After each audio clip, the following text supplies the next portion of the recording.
Entity is our first accounting principle.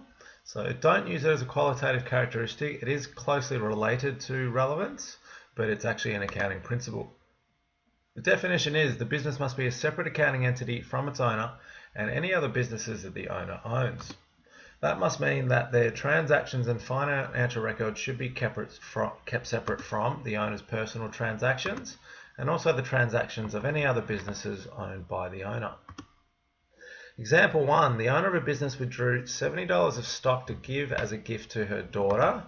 Has or explain whether this should be recorded as an expense for the business. So we identify when we answer theory questions. So I'm going to use the entity principle for my answer. I'm going to define it. The business and its owner are different entities whose transactions must be kept separate.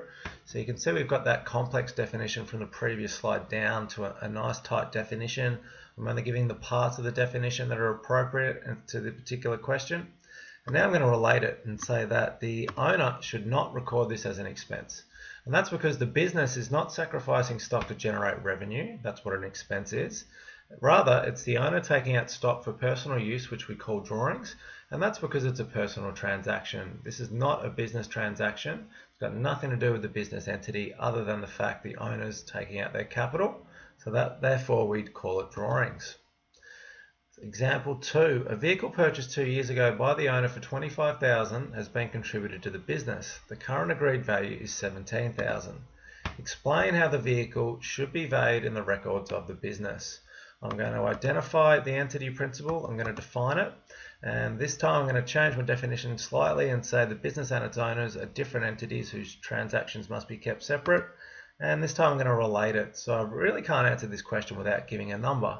We've been given either what the owner paid 2 years ago, $25,000, or the current agreed value of $17,000. So I've really got to give a number here. So in this case, the amount paid 2 years ago by the owner as an entity, that's separate. That's not relevant to the business as an entity. As such, the figure relevant to the business is the current agreed value of $17,000. So the business is an entity, and really anything that happened prior to the business getting the car is not relevant. That's kind of related to the entity principle. It's the qualitative characteristic of relevance. So the entity principle would say for the business, forget the owner, the business, the most applicable figure for that entity is clearly the agreed value of $17,000.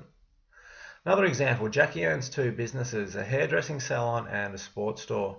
The salon has got a $700 phone bill, but it's got no money in the bank. However, there's $10,000 in the sports store's bank account, so Sally pays it from this account. Explain whether Jackie has done the right thing. I'm going to identify entity and define it. I'm going to change my definition to suit the question, which is the transactions and financial records of each business should be kept separate from any other businesses owned by the owner. And now I'm going to relate it. So in this case, I'm going to say Jackie's done the wrong thing in that the salon's bills, that's one entity, the hairdressing salon, their bills should only be paid from the salon's bank account. The sports store is a separate entity and its transactions are completely unrelated to the salon.